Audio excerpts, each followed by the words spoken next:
Hello नमस्कार good morning सुप्रभात जय श्री राम।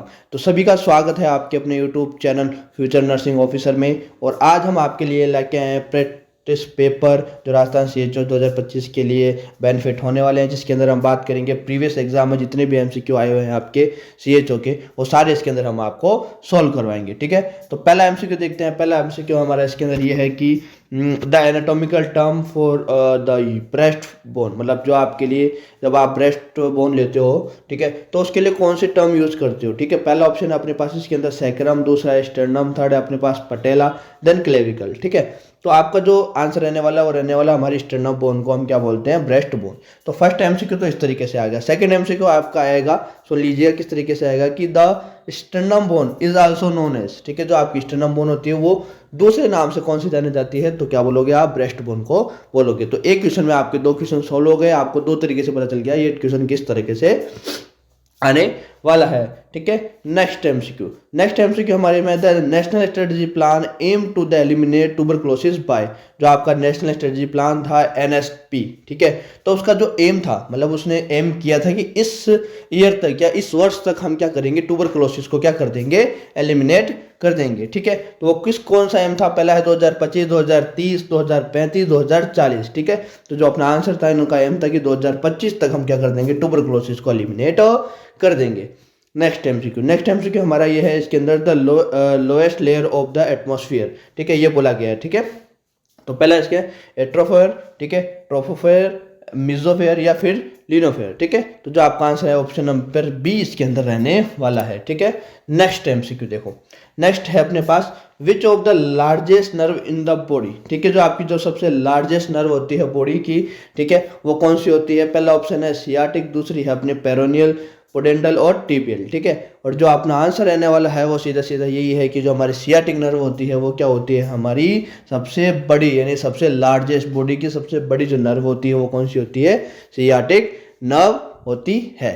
नेक्स्ट है अपने पास इसके अंदर part of the brain which control the body temperature is, जो आपका ऐसा कौन सा ब्रेन का पार्ट है वो क्या करता है, जो आपके बॉडी के अंदर जो टेम्परेचर होता है उसको कौन मेंटेन करता है, ये पूछा गया है। इसको आप very very very very important समझ लीजिएगा, क्योंकि ये क्वेश्चन आपके 1000 से ज़्यादा बार एग्जाम में आया हुआ है, तो इसको गोल्डन MCQ पर आप कर देना। ठीक है, तो इसका ऑप्शन पहला है थैलेमस, हाइपोथैलेमस, प्रोन या फिर अपने पास के अंदर है मेडुला। ठीक है, तो याद रखिएगा इसका जो आंसर रहने वाला वो रहने वाला ऑप्शन नंबर बी, इसको हम बोलते हैं हाइपोथैलेमस। ठीक है, नेक्स्ट हमारे पास इसके अंदर है glucocorticoid and mineral are secreted by, जो हमारा जो हार्मोन है, ठीक है, एक तरीके के हार्मोन होते हैं ग्लूकोकोर्टिकोइड और मिनरल। ठीक है, ये पूछा गया है कि आपको कौन सी ग्लैंड होती है हमारी जो क्या करती है, इनको सिक्रेट करती है। पहला ऑप्शन है पेनक्रियाज, गोनेड्स, हाइपोथैलेमस या फिर एड्रिनल ग्लैंड। ठीक है, तो याद रखिएगा इसको कौन सिक्रेट करता है, इनको सिक्रेट करता है अपना कौन सा, एड्रिनल कॉर्टेक्स हमारा इसको सिक्रेट करता है।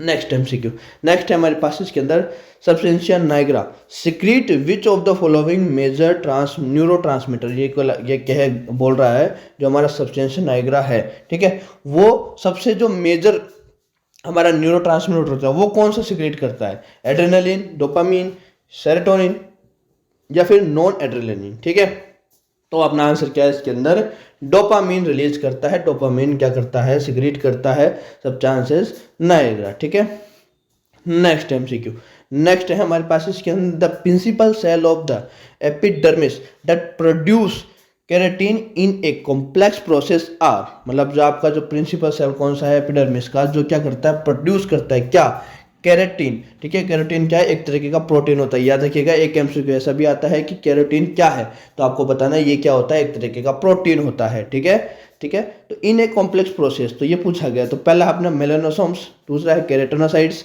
ठीक है, या फिर मेलेनिन, या और लास्ट ऑप्शन है ऑल ऑफ अबोव। तो आपका जो आंसर याद रखिएगा केराटिन से केराटोसाइड याद रखिएगा वो प्रोड्यूस करता है। ठीक है, और केराटिन क्या है, एक तरीके का प्रोटीन है। नेक्स्ट है हमारे पास the total number of bone found in the right upper limbs, जो आपके राइट अपर लिम्स होती है उसमें टोटल बोन कितनी होती है, ये पूछा गया था क्वेश्चन। ठीक है, पहला है 25, 30, 40, 60। ठीक है, तो जो अपना आंसर रहने वाला है कितना, 30 रहने वाला है राइट अपर लिम्ब के अंदर। ठीक है, नेक्स्ट है हमारे पास in the following which are the both endocrine and exocrine gland. ये बोला गया है ऐसी कौन सी ग्लैंड है जो क्या है एक्सोक्राइन भी है और एंडोक्राइन भी है। ठीक है, ये पूछा गया, वो दोनों तरह के काम करती है, एक्सोक्राइन का काम भी करती है और एंडोक्राइन का भी काम करती है, ऐसी कौन सी ग्लैंड है ये पूछा गया है। तो पहला है pituitary gland, thyroid gland, pancreas gland and adrenal gland. जो अपना पेनक्रियास है वो दोनों तरह का काम करता है, एंडोक्राइन भी करता है और एक्सोक्राइन भी ही करता है। नेक्स्ट हमारा इसके अंदर है the function of the cerumen is. Cerumen का मतलब होता है वैक्स, जो अपने ईयर के अंदर जो वैक्स प्रोडक्ट होता है, वेस्ट प्रोडक्ट होता है जो अपना इकट्ठा हो जाता है, यहाँ पर क्या कलेक्ट हो जाता है उसको हम वैक्स बोलते हैं। ठीक है, तो वैक्स क्या होता है, ठीक है, ये क्या करता है, पहले है प्रोटेक्ट द ईयर। क्या करता है, जो हमारा ईयर है, ठीक है, कान है, उसको क्या है प्रोटेक्ट करता है बाहर, कहाँ से, फॉरेन बॉडी से। ठीक है, it help the clean the canal for foreign matter. ठीक है, जो हमारा फॉरेन मैटर होता है उससे क्या करता है क्लीन करने। ठीक है, दूसरा है protect the ear canal from water damage. तो अपना जो वाटर डैमेज नहाते टाइम अपने क्या बात करते टाइम क्या हो, पानी ना चला जाए, उसकी वजह से भी क्या करता है प्रोटेक्ट करता है ईयर को किसी वाटर डैमेज से। And all of the these. ठीक है, तो जो इसका आंसर है कि हाँ ये तीनों काम करता है, तो इसलिए इसका आंसर क्या ऑप्शन नंबर डी है। ठीक है, नेक्स्ट एमसीक्यू है। नेक्स्ट एमसीक्यू हमारे है इसके अंदर the cause of the high birth rate in India all of the following except. मतलब कहने का ये बोल रहा है कि जो चारों में से 3 ऐसे फैक्टर है जो क्या करते हैं हमारी इंडिया के अंदर हाई बर्थ रेट को क्या करते हैं कोज करते हैं, बट एक को छोड़ के एक नहीं करता है। तो पहला ऑप्शन है अर्ली मैरिज, बिल्कुल अर्ली मैरिज होगी तो हाई बर्थ रेट का कोज होगा वो। ठीक है, दूसरा है ट्रेडिशनल कस्टम एंड हैबिट्स, बिल्कुल। सेकंड है अपने पास हाई लेवल लिटरेसी, नहीं, जितना पढ़ा लिखा हुआ इंसान होगा वो क्या कम करेगा गलतियां। ठीक है, तो हाई बर्थ रेट हमारी है वो उसको कोज नहीं करेगा। यूनिवर्सलिटी ऑफ द मैरिज, बिल्कुल। तो जो अपना आंसर रहने वाला ऑप्शन नंबर सी। ठीक है, नेक्स्ट एमसीक्यू देखो। नेक्स्ट एमसीक्यू हमारे पास है the pictorial diagram of frequency distribution which consist of the series of block is called as. ये बोला गया है कि जो हमारा पिक्टो डायग्राम होता है, ठीक है, उसमें फ्रीक्वेंसी डिस्ट्रीब्यूशन होता है किसका, consist of the serial box. Like जैसे मैं बता दूं आपको डायग्राम बना के, जैसे अपन जब 10th 12th में थे तो हम कैसे एक तरीके के ऐसे डायग्राम बनाते थे, याद है आपको, ऐसे हम मेजर करते थे मैथ के क्लास के अंदर, ऐसे अपन क्या करते थे ब्लॉक्स बनाते थे। ठीक है, जैसे ये एक्स एक्सिस हो गया, ये वाई एक्सिस हो गया, तो इसके ऊपर हम ऐसे क्या करते थे, जो हमें डाटा देते डाटा के अकॉर्डिंग हम क्या करते थे स्टैटिक स्टेज के अंदर पढ़ते थे। ठीक है, तो वो पूछा गया, तो इस तरीके के ब्लॉक को हम क्या बोलते हैं, उसको बोलते हैं हिस्टोग्राम। ठीक है, नेक्स्ट है अपने पास एमसीक्यू।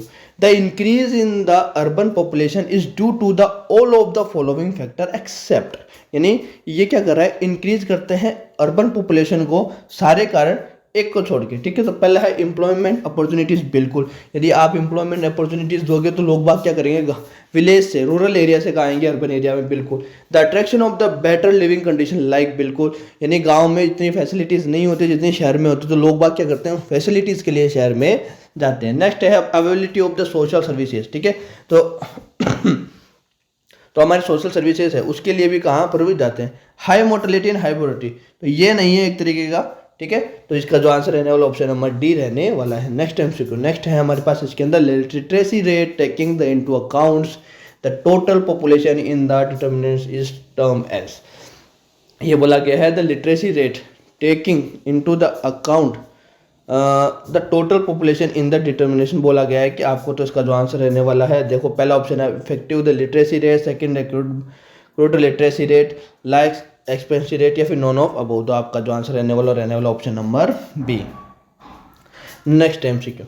नेक्स्ट है हमारे पास इसके अंदर number of the new cases occurring in define the population in the specific period of time is called as. Oh no, ये है पूछा गया है आपसे कि ऐसा कौन सा है जिसके अंदर हम क्या करते हैं, जो पॉपुलेशन के न्यू केसेस आते हैं हमारे एनवायरनमेंट में, तो उसको हम क्या बोलते हैं, उसको हम इंसिडेंस बोलते हैं। ये याद रखिएगा, ये 101% आपका आने वाला एमसीक्यू है, तो इसको प्लीज़ स्टार लगा लीजिए, क्योंकि कई बार एग्जाम में आया हुआ है ये, कई बार। ठीक है, 2 क्वेश्चन बनते हैं इसके अंदर, एक बनता है अपने पास इसके अंदर प्रीविलेंस का और एक बनता है इंसिडेंस का। ठीक है, तो प्रीविलेंस का मतलब तो ये होता है न्यू प्लस ओल्ड केसेस, जो आपके कम्युनिटी के अंदर न्यू केसेस और प्लस ओल्ड केसेस हैं, टोटल मिला के उनको तो हम बोल रहे हैं प्रीविलेंस, और जो न्यू केसेस उनको हम क्या बोलते हैं, इंसिडेंस। ठीक है, आ गया, तो समझ में आ गया आपको, तो इसका आंसर क्या है, ऑप्शन नंबर बी रहने वाला है। नेक्स्ट एमसीक्यू देखिएगा।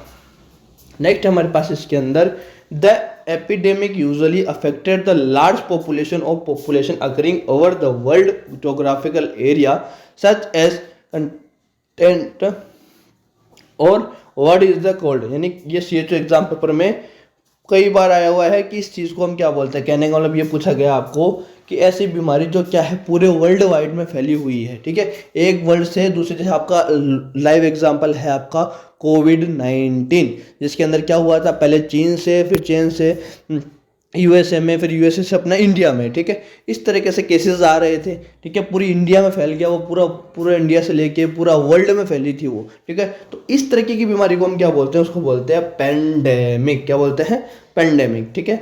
नेक्स्ट MCQ हमारा, the ratio of the incidence of the disease among the expose and the incidence among of the non expose called as, ठीक है। ये बोला गया है कि जो हमारा रेशियो है, ठीक है, किसके बीच में, expose and non exposed incidence cases के बीच में जो रेशियो होता है उसको हम क्या बोलते हैं। पहला है एट्रीब्यूट रिस्क बोलते हैं, रिलेटिव रिस्क बोलते हैं, पॉपुलेशन एट्रीब्यूट रिस्क बोलते हैं, या फिर ऑल ऑफ अबव, ठीक है। तो इसको हम बोलते हैं रिलेटिव रिस्क बोलते हैं, ठीक है। नेक्स्ट MCQ हमारा ये है, the main purpose of vaccine while monitor. जो हमारा वैक्सीन वाइल मॉनिटर है उसका मेन पर्पस क्या होता है। देखो, वैक्सीन वाइल मॉनिटर का मतलब ये होता है, वो क्या करता है, वैक्सीन को हम जब खराब, हमें ये बताता है कि वैक्सीन खराब हो चुकी है। वो कैसे बताता है कि उसके अंदर क्या होता है, कुछ इंडिकेशंस होते हैं, ठीक है। मतलब जैसे वैक्सीन के अंदर क्या होता है, कई बार कुछ चिप्स लगी होती है अपनी, तो वो जैसे जैसे टेम्परेचर के अंदर जैसे जैसे वो चिप्स का कलर चेंज होने लगता है तो अपने को पता चल जाता है कि हाँ ये डिस्कार्टेड है, ये यूज़ नहीं करनी है, ठीक है। उसको बोलते हैं वैक्सीन वाइल मॉनिटर। तो पहला ऑप्शन है ensure the safe transport, prevent the damage of vaccine, ensure the heat damage vaccine is are not administration, बिल्कुल मैंने अभी बताया आपको, और इजी एडमिनिस्ट्रेशन। तो अपना आंसर रहने वाला ऑप्शन नंबर C रहने वाला है, ठीक है। ये अपना नेक्स्ट MCQ और लास्ट MCQ हमारी आज की सीरीज का, ठीक है। नेक्स्ट MCQ आज के फाइनल MCQ है हमारी सीरीज का ये, कि the time interval between the invasive by the infection agent and the appearance of the first sign and symptom is called as. उसको हम क्या बोलते हैं, कहने का मतलब ये है, कोई भी बैक्टीरिया वायरस एंटर हुआ था बॉडी में, ठीक है, वहाँ से लेके वो टाइम से लेके और बॉडी के अंदर फर्स्ट एंड सिम्टम्स अपीयर हो रहा है, तो उस पीरियड को हम क्या बोलते हैं, तो उस पीरियड को हम बोलते हैं इंक्यूबेशन पीरियड बोलते हैं, ठीक है। तो डेली क्लासेस से जुड़ना ना भूलें, हमारे चैनल को लाइक करें, शेयर करें, सब्सक्राइब करें, बेल आइकन को प्रेस करें। धन्यवाद।